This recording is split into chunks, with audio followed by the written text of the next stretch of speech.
এখানে হিন্দু এলাকায় জিততে পারে না, মুসলিম এলাকায় জিতে। 18টা সমবায়ের ভোট হয়েছে, এখানে 15টা বিজেপি পেয়েছে।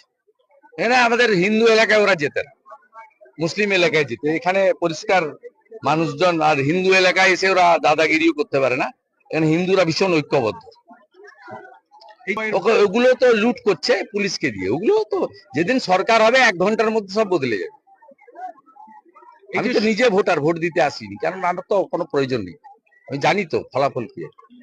ওগুলো বাদ দেন, এখানেও তো 45টা আমরা জিতেছি। ওগুলো কি আছে, জেলায় 80টা সমবায় বিজেপি জিতেছে। ওগুলো বলে হয়তো যত লুট করবে লাভ। তো 22-এ কাঁথি পুরসভা লুট করেছিল, 24-এ লোকসভায় সাফ করে দিয়েছি। সমবায় লুট করেছে, 26-এ সব হারিয়ে দিব, 16টাতে হারিয়ে দিব। মোথাবাড়ি দেখার পরে, নওদা দেখার পরে কোন হিন্দু লোক মমতাকে ভোট দিবে না। আমি আপনাকে লিখে দিলাম, চাকরি বাঁচানোর জন্য তারাও ভোট দিবে না, আমি বলে রাখি।